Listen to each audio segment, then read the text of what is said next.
Senhoras e senhores, ao cumprimentá-los, estamos iniciando mais um diálogo espírita, a doutrina espírita passada a limpo. E neste momento convidamos o irmão Dilson Pereira de Barros para fazer a prece de abertura. Então, convidamos a todos, ouvintes, onde quer que estejam, em suas casas, nos trabalhos, onde quer que estejam, não importa. Convido a todos para que se encontrem com Deus, que nós possamos nos encontrar com Ele, mudando as nossas vibrações. Podemos utilizar da respiração calma, tranquila e profunda. Então, acalmando os nossos corações, ó Pai amado, que nos ampare em todos os momentos, nos momentos difíceis, e que está também junto conosco nos momentos alegres. Deus, permita hoje que nós possamos receber do alto dos céus, através dos bons espíritos que aqui se encontram e que estão perseguindo as vibrações que cada um está emanando, as condições propícias para se conectarem com cada um de vocês, com cada um dos irmãos que neste momento estão em pensamento conectados contigo. Ó Deus, permita que os bons espíritos neste momento possam nos trazer aqueles fluidos, que eles possam estar conosco por todo este banquete, desse diálogo que se avizinha. Ó Deus, que todos nós possamos ao final estarmos melhores do que estamos agora. Quem sabe até mesmo as dores, não só as da alma, mas as do corpo, tenham sido abreviadas, aliviadas. Que assim seja. O tema de hoje, em princípio, em tese, avancemos além. Pelo que, deixando os rudimentos da doutrina do Cristo, prossigamos até a perfeição, não lançando de novo o fundamento do arrependimento de obras mortas. Paulo, na carta aos Hebreus, capítulo 6, versículo 1. Explicação de Emmanuel sobre esse texto. Aceitar o poder de Jesus, guardar certeza da própria ressurreição além da morte, reconfortar-se ante os benefícios da crença, constitui fase rudimentar no aprendizado do Evangelho. Praticar as lições recebidas, afeiçoando a elas novas experiências pessoais de cada dia, representa o curso vivo e santificante. O aluno que não se retira dos exercícios no alfabeto nunca penetra o luminoso domínio mental dos grandes mestres.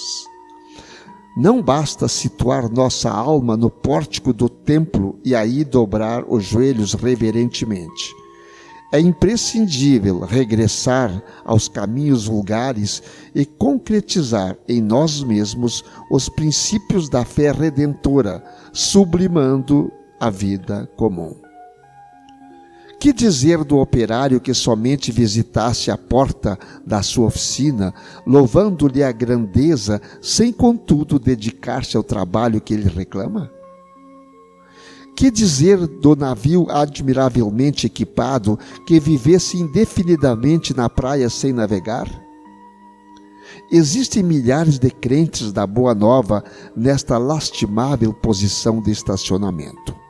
São quase sempre pessoas corretas em todos os rudimentos da doutrina do Cristo.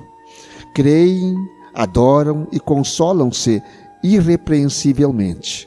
Todavia, não marcham para adiante, no sentido de se tornarem mais sábias e mais nobres. não sabem agir, nem lutar e nem sofrer, em se vendo sozinhas, sobre o ponto de vista humano. Precavendo-se contra semelhantes males, afirmou Paulo com profundo acerto: deixando os rudimentos da doutrina de Jesus, prossigamos até a perfeição, abstendo-nos de repetir muitos arrependimentos, porque então não passaremos de autores de obras mortas.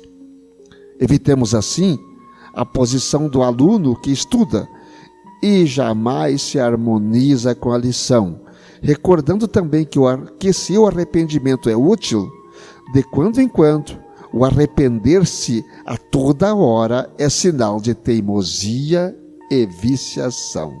Veja bem esse final aqui. O que o irmão Jussi encontrou no Evangelho sobre esse assunto tão importante? Arrepender-se tão somente basta? Pois é, Antônio. Então, a gente já viu, e vocês disseram na semana passada, que caridade cabe em todos eles, sempre, né? Sempre. Então, sim, a gente já... Mas a gente pode ousar, né?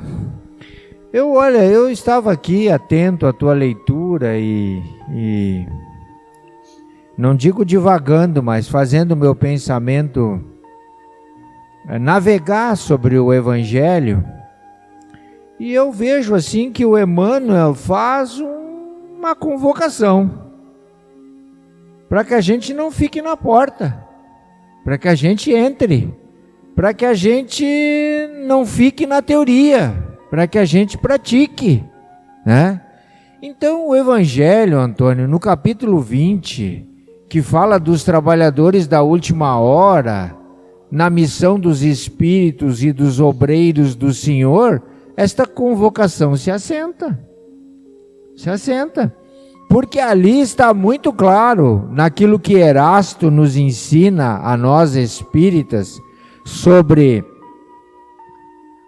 o trabalho da última hora, e também sobre o que o Espírito da Verdade fecha o capítulo, quando ele fala sobre as transformações que a humanidade está sendo objeto neste momento em que nós vivemos, e a felicidade daqueles que têm trabalhado na senda do Senhor. Então, eu acredito que nós podemos trabalhar o capítulo 20, porque fomos convocados. E convocados estamos, nós aqui, como aprendizes, e vocês aí que nos olham, que nos escutam, como interessados, porque o Espírito de Verdade fala bem claro que a convocação é para a humanidade. Eu deixo aqui um pensamento, aqui ele pode divagar em cima disso, conversar em cima disso, o irmão Dilson, em cima do que tu falaste aí, Jussi. Eu pensando assim, trabalhadores de última hora, há horas que eu tenho pensado sobre esse assunto. Não serão nós os mesmos que foram os da primeira hora e agora somos da última hora? Pode ser. Olha, Antônio. Pode ser. Tu sabe que nada é por acaso. Não é só tu que tem essa intuição. A gente também tem. Quando da primeira hora estivemos junto àqueles que atiraram pedra, que ofenderam, que viraram as costas, que perderam a oportunidade. Passados milênios, fomos convocados pela misericórdia divina a nos refazer. Então, sendo ou não sendo, Antônio, a mesa está servida. Irmão Dilson. Eu concordo, porque os trabalhadores, eles, tanto da primeira como da última hora, aqueles que não conseguiram êxito na primeira, eles terão nova oportunidade. Este é o grande sentido das encarnações. Nós sempre vamos ter um novo dia, um novo recomeço. Lembro que nós já comentamos aqui, quantos dizem, já é tarde, não vou mudar, não tenho mais condições de mudar, então deixo para os mais novos, mas que nada, Deus sempre nos reserva um novo amanhecer, assim é uma nova existência, e nós podemos ser, então, os da primeira hora que Aí está a grande explicação e o grande incentivo para que todos nós possamos pensar nisso. Nós trabalhamos nós somos da primeira hora, nós rejeitamos o Cristo, nós abusamos do Cristo, nós crucificamos o Cristo e estamos agora aqui como última hora exatamente para avançar mais ainda. Então eu quero levar esse assunto para que todos nós pensemos com carinho nisso aqui, embora ele possa levar muito mais coisas pela frente, mas esse é um assunto premente, urgente, que nós temos que começar a trabalhar em cima disso. Olha o que nós erramos lá há 2000 anos, ou antes disso até, muito antes disso nós já vivíamos. Nós não temos só 2000 anos. Nós temos um detalhe, né, Antônio? Neste momento, pelo que nos é informado, aqueles que não estiverem em compatibilidade vibratória com o momento atual do planeta em transformação, poderão não mais permanecer aqui como nós na primeira hora.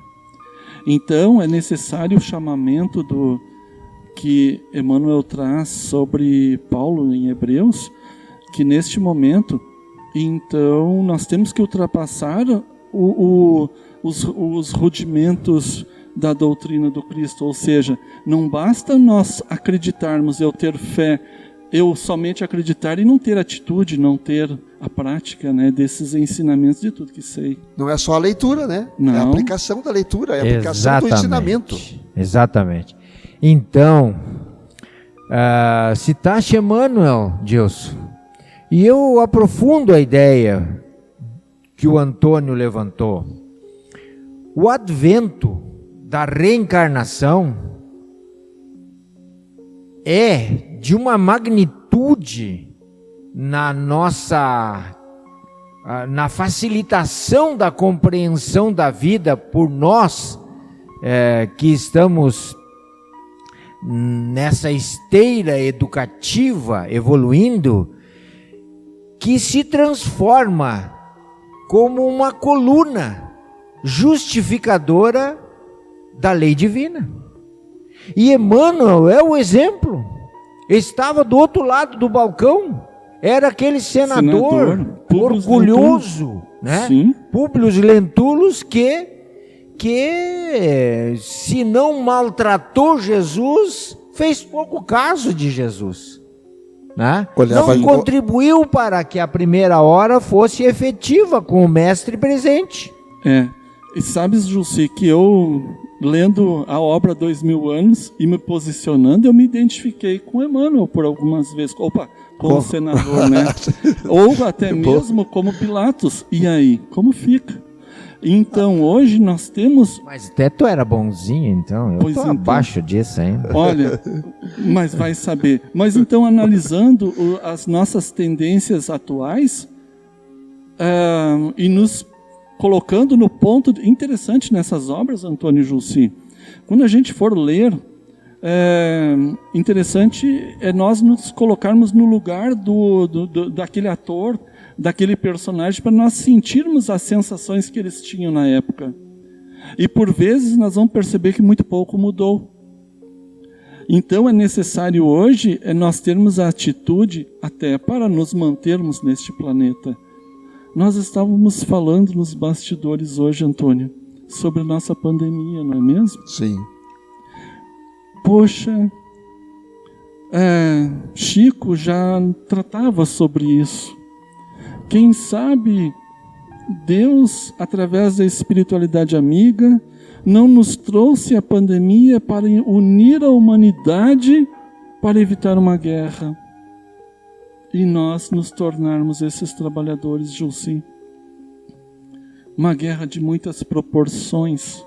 Os espíritos nos ensinam. Catastrófica, uma guerra hoje. Os espíritos nos ensinam, Gilson, que Deus até o mal aproveita. Não tenho dúvida. Sendo perfeito e a perfeição sendo a regra, tudo o que acontece está a cavaleiro da sua providência.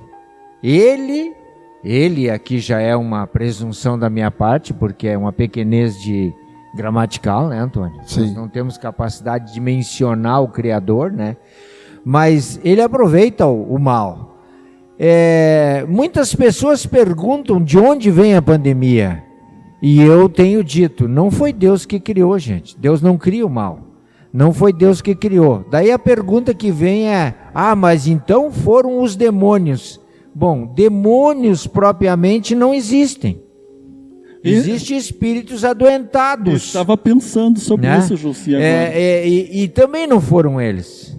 Não foram, Antônio. Na minha opinião, e eu sei que eu posso me expor, nós estamos num programa que vai ao mundo. Na minha opinião, a pandemia, o coronavírus, o Covid, é a materialização deste miasma, deste morbo, deste pensamento nocivo que a humanidade produz ao longo da sua evolução, estagiando nas coisas pequenas, inferiores, maldosas e ignorantes. Então, o que acontece? Esta substância que no plano espiritual é visível, ela é pegajosa, ela é perigosa, ela tem forma. Isso. E aí ela acaba, por uma lei da ciência que também pode nos fugir à compreensão agora, né? Se materializar e vir a nos cobrar, como autores dela, a solução para o problema. Eu estava pensando, Jussi, é como se nós estivéssemos aqui conversando, entabulando um diálogo que esses pensamentos não fossem nossos. E estava pensando sobre o daimon, sobre o demônio, como nós dissemos, e por vezes a gente trata os nossos irmãos de espíritos inferiores. Isso depende muito do ponto de vista e pode ser até desagradável de nossa parte. Porque vejamos, olha só, cada um olhe para dentro de si. Quantas vezes nós não somos muito imperfeitos? Imperfeitos no sentido de ser muito ruins. Mas no nosso ponto de vista, no ponto de vista individual, nós não nos achamos corretos? Nós não nos vemos corretos dentro daquele ponto de vista? Pois para Deus, Ele nos vê dessa forma. E você colocaste, Jussi, muito bem quando, para o ponto de vista dos espíritos que já tem uma luz de bondade, uma luz de amor muito maior, uma outra frequência vibratória, onde o mal já não está mais dentro deles, eles conseguem visualizar o mal que está dentro de nós. E no ponto de vista de muitos de nós, talvez criar um vírus seja algo correto. Então, espíritos, como já foi nos dito, trabalharam nessa condução, mas Deus aproveitou tudo isso para nos livrarmos de algo maior ainda, pois na nossa conversa de bastidores, nós estávamos falando que, pensemos, será que aquela fala anunciada por Chico Xavier no programa Pinga Fogo, da Data Limite, de que poderia haver uma guerra de proporções mundiais? Então, a pandemia não veio para, de uma forma diferente, então, aos olhos da espiritualidade que consegue vislumbrar um futuro melhor e mais distante? Mudou o foco, né, Dilson? Como um motivo para unir a humanidade e a guerra ficar em segundo plano. Isso quer dizer também que a humanidade progrediu. Isso é importante que nós digamos. Concordo plenamente com o irmão Jussi colocava sobre o homem criou isso. O homem, não importa se ele era inferior, o mais inferior ou menos inferior, não, isso não importa muito. Depende do ponto de vista, né, Antônio? Isso não importa muito. Importa que o homem como um todo, como, sabe, ele criou, mas não foram tantos homens assim que deu essa aliviada na Terceira Guerra Mundial, né? É o que seria, né? O que seria, e que seria de aniquilação do planeta Terra. Então, veio porque nós criamos assim, pelo orgulho, pela vaidade, pela presunção, pela nossa incúria, pela nossa imprevidência, veio a pandemia para aliviando o nosso peso, aliviando o peso dessa humanidade ainda tão sofredora. Então poderíamos dizer assim, ainda bem? Será? Também poderia dizer assim? Será que ainda bem? Não sabemos se eu posso dizer isso agora quando eu vejo uma pessoa sofrendo ali na frente. Eu não posso dizer isso agora, pelo menos. Mas agradeçamos a Deus todo dia que nós estamos aqui conversando, que nós acordamos, que nós respiramos novamente. Mas o que vale para todos nós é o ser espiritual, embora nós tenhamos que também prezar pelo corpo físico. E praticar as lições recebidas. Utilizando ainda de Emmanuel como exemplo e concluindo o raciocínio que eu iniciei, lá no início da primeira hora estava do lado oposto do balcão do Cristo, mas se redimiu. Quando nós falamos Emmanuel e não mais senador Públio Lentulus, isso. Nós estamos falando de uma figura nobre, de uma figura que aprendeu com o sofrimento, com o erro, com o equívoco, com a ignorância e se redimiu. Em encarnações posteriores, a partir da seguinte, em que ele foi um escravo, ele passou para o lado certo do balcão. E ele hoje nos orienta. Ele nos orienta hoje. Porque uma vez sabedor de como a estrada foi criada, ele hoje como uma locomotiva, nos leva. E que nós possamos, todos nós possamos ser rápidos assim, como foi o Emmanuel. Isso é importante. Sim. Que nós possamos ser rápidos assim. Até porque nós não temos muito tempo, né? Se nós hoje já estamos vivendo então uma transição, ou seja, nós ainda espiamos o nosso passado. Hoje nós espiamos o nosso passado. Entretanto, nós temos que provar que nós aprendemos a lição para evitarmos futuras expiações. E assim que o planeta está, na minha opinião, ele está sofrendo essa alteração necessária, né? E se nós continuarmos errando, nossas expiações poderão adquirir proporções que são incompatíveis com esse planeta. Positivo. Vamos encerrando o nosso trabalho de hoje. A hora nos chama a atenção. E então vamos pedir para o irmão Jussi fazer a prece final. Então, queridos amigos, sabedores de que o chamamento que este programa debateu e refletiu é um chamamento para todos nós. Todos nós temos a possibilidade de pegar no arado da vida, de abandonar a teoria e ingressarmos na prática. Neste momento, genuflexos, percebendo uma réstia de luz que desce do alto, fruto da misericórdia e da providência divina, trazida pelo Mestre Jesus e sua falange, que possamos agradecer esta luz, esta esperança, esta consolação que nos é ofertada.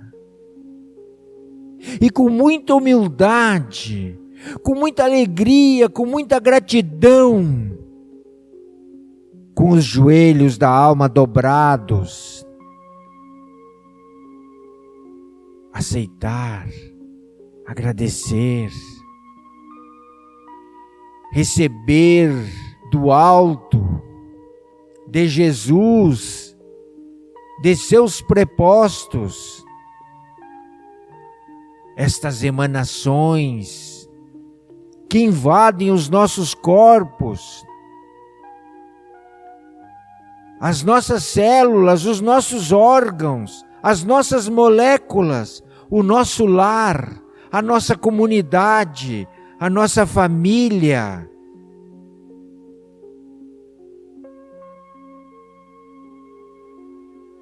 E aproveitar e lembrar a nossa origem. Somos feitos desta cepa, só não acreditamos que neste momento possamos acreditar. Coloquem águas junto aos seus aparelhos, que esses espíritos benfeitores que estão conosco nesta jornada, neste momento, fluidificam esta água, atuam sobre nós, abençoam na nossa jornada, nos encorajam, nos fortalecem, vibram com os nossos acertos, se renovam com os nossos defeitos, procurando nos consolar. Muito obrigado, Senhor, pela vida, pelo lar, pela família, por estes dias que estamos vivendo de precioso ensinamento e de grande proveito para a humanidade. Que assim seja.